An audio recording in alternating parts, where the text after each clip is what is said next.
And now it's time for another episode of Detective Self. Today's case, a champion chokes on a wiener.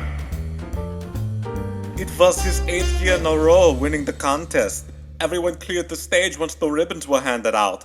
I went to put away the wieners, and when I got back, I found these. Like my last birthday party, we have us a sausage fest gone horribly wrong.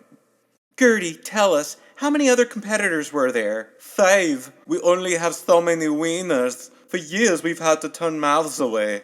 Was there anyone else returning from previous year's competitions? Why yes, 3 runners-up wanted to come back to become Sausage Fest champion. Though it's hard to outdo the great one sitting lifeless before us now. Look at there, sweetheart. There sits the greatest man to ever step foot into a Sausage Fest. We'll never see talent of his kind again. Someday when I grow up, I hope I can put sausages in my mouth. Now, honey. You don't even have to hope to make that happen. Let's go home and light candles in memory of the Sausage Savior. Rest in peace, Sausage Savior! Hard to believe anyone would snuff out such a respected pillar of the community. Why, I won a contest one time. Oh no. It was to see who could stay in a pool the longest. Sure, I got hypothermia, but I wasn't going to let that stand in the way of victory. My strategy was to tell my competition how much I urinated in the pool. Talk about separating the men from the boys in the shallow end. Detective Self, we don't have time for your history and trivial contests. We need to know who choked this man with this wiener. What if he choked on his own wiener? It almost happened to me once. You see, years ago, someone introduced me to this new thing called yoga. And I decided that I shimmy off my pants and... That's enough, Detective. The ribbon around the wiener is an obvious message sent by whoever's responsible. What could that message be? Chew your food? Oh, wait, I got it. A wiener is a terrible thing to waste. It's clearly a jealous competitor's way of saying the champion's time is over. How would they know his time was over? By the looks of this fella, I'd say he had plenty of years of stuffing wieners in his mouth.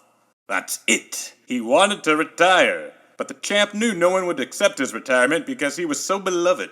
That's why he choked himself with his own wiener, making sure to leave the ribbon on so everyone would see he went out on top. I sincerely don't think... Oh, no need to thank me. Just doing my job. Plus, I have expertise on solving cases with people who have choked on wieners. All my dates have ended in hard investigations.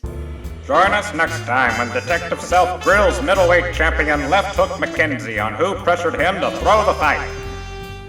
The guy said if I gave away his identity, he'd kill me. Gee, this man must really love boxing. I can see why. It's a marvelous sport. Why, I used to throw jabs in the ring myself. They used to call me the lullaby.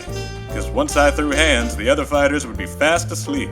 Yeah, I had a talent for turning tough brutes into helpless babies. If they weren't pacified into a slumber, they were crying for their mommies. Though you wouldn't have to guess which one of us sucked on more boobies. Until next time, remember, sometimes the biggest mystery right in front of our face is our own reflection.